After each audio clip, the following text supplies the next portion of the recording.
একজন বাবা, বৃদ্ধ বাবা, তিন ছেলে বাবা, তিন ছেলে বৃদ্ধ বাবা। তো তিন ছেলে তিনজনই চাকরি করে। বাবাকে বলছে, বাবা তোমাকে আমরা এত ভালোবাসি তুমি জানবে না বাবা, এত ভালোবাসি। বাবাও চাকরি পেয়েছিল, চাকরি করেছে, বাবা অবসর প্রাপ্ত হয়েছে, সংসারে টাকা দিচ্ছে। তিন ছেলে বলে, বাবা তোমাকে যে এত ভালোবাসি, জগতে কোনো সন্তান তার বাবাকে এমন ভালোবাসতে পারবে না। জানো বাবা, তুমি মরে গেলে আমরা কি করব? এই যে বাড়ির উঠানে যে একটা মিষ্টি আম গাছ আছে, এই যে মিষ্টি আম গাছ দিয়ে আমরা তোমার দেহটিকে দাহ করব, মিষ্টি আম গাছ দিয়ে। তখন বাবা চিন্তা করছে, খোকা আর ওই মিষ্টি আম গাছ দিয়ে যদি আমার দেহটা দাহ করিস, তাহলে বাড়িতে নাতিপুতি আছে, মিষ্টি আম গাছের আম সেবা করবে, আমার দেহটা দাহ করবি মিষ্টি আম গাছ দিয়ে? বলে, হ্যাঁ বাবা। ছেলে মেয়ে চিন্তা পরে, আগে তুমি মরে গেলে মিষ্টি আম গাছ দিয়ে তোমার দেহটা দাহ করব। মেজ ছেলে বলে, বাবা তুমি মরে গেলে বিদেশ থেকে টাইলস নিয়ে এসে আমরা তোমার ওই শ্মশানটা বাঁধিয়ে দেব সুন্দর করে, বিদেশি টাইলস দিয়ে তোমার শ্মশান বাঁধিয়ে দেব। ছোট ছেলে বলে, বাবা তুমি মরে গেলে আমি কি করব জানো? 10 গ্রামের মানুষকে নিমন্ত্রণ করব, আর দেশি বিদেশি মিষ্টি নিয়ে এসে 10 গ্রামের লোককে পেট ভর্তি করে খাওয়াবো। বাবা এই কথা শুনে বাবার মনে তো কত আনন্দ, কেননা দেখেছো আমার ছেলেটা কত ভালোবাসে আমার। আমি মরে গেলে মিষ্টি আম গাছ দিয়ে আমার দেহটা দাহ করবে, বিদেশ থেকে টাইলস নিয়ে এসে আমার শ্মশান বাঁধিয়ে দেবে, আবার 10 গ্রামের লোককে নিমন্ত্রণ করে খাওয়াবে। মনে তো আনন্দ। বাবা গেছে একদিন গুরুদেবের কাছে। গুরুদেব তখন ওই বাবাকে ডেকে বলে, খোকা তুই চিনতে ভুল করেছিস, এটাই সংসার। বলে, না গুরুদেব, আমার ছেলের মতো ছেলে হয় না, এমন ছেলে জগতে পাওয়া খুব দুর্লভ। দেখেছো আমার নাতিপুতির চিন্তা না করে আমার ছেলে তো বলতে পারতো যে কোনো আম গাছ দিয়ে আমার দেহটা দাহ করবে, কিন্তু না, মিষ্টি আম গাছটা দিয়ে আমার দেহটা দাহ করবে। আমার মেজ ছেলে বলেছে বিদেশ থেকে টাইলস এনে আমার শ্মশান বাঁধিয়ে দেবে। ছোট ছেলে বলেছে 10 গ্রামের মানুষ নিমন্ত্রণ করে খাওয়াবে। গুরুদেব হেসে বলল, বাবা এটা তো বলেছে মরে যাওয়ার পর, তুই বেঁচে থাকতে থাকতে এটা দেখে যা তোর ছেলেরা কি করে। বলে, গুরুদেব আমার তো বলেছে মরে যাওয়ার পরে করবে, জীবিত অবস্থায় কি করে করবে? শোন বাবা, একটা ঔষধি আমি তোকে দিচ্ছি, এই ঔষধে তুই সেবা কর, দেখবি কিছুক্ষণের জন্য তুই মরা হয়ে পড়ে থাকবে, মানে তোর দেহে কোনো জ্ঞান থাকবে না, কোনো প্রাণী থাকবে। গুরুদেব ত্রিকালদর্শী দিয়েছে একটা ঔষধি, বলে নে খা।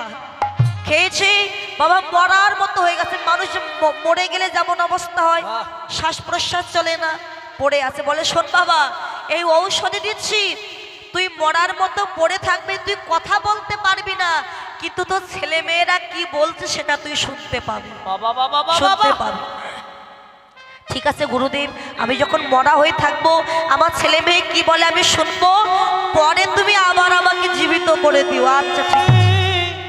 বাবা ঘরে ফিরে গেছে, সন্ধ্যাবেলা গিয়ে ঘরে ঘুমিয়েছে বাবা, ঔষধি সেবা করে আর সকালবেলা ওঠে না, মরে গেছে কিছুক্ষণের জন্য।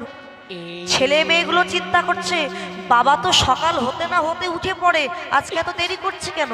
এখন ঘরের দরজা খুলে ভিতরে গিয়ে দেখছে বাবা মরে গেছে, আর শ্বাস প্রশ্বাস চলছে না। সবাই ছুটি এসে কান্নাকাটি করছে, কেননা বাবা মারা গেছে। বেলা হয়ে যাচ্ছে, বাবাকে দাহ করবে।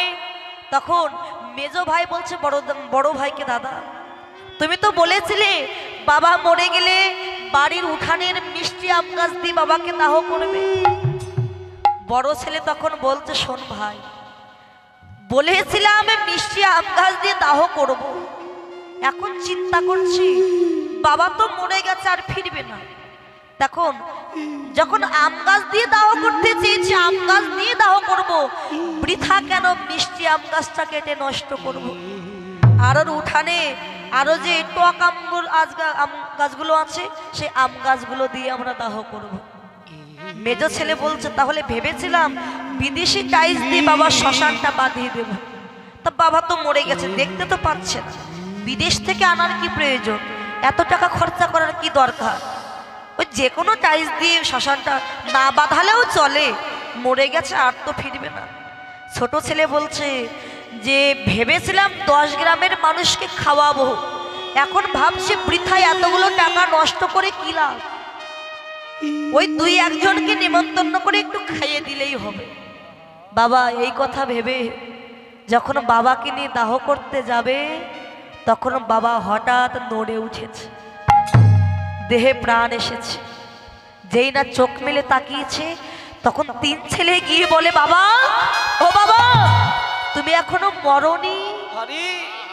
তখন বৃদ্ধ বাবা কেঁদে বলে, খোকা হ্যাঁ বাবা, আমি এতদিন মরেছিলাম, আজ নতুন করে আবার জীবিত হলাম।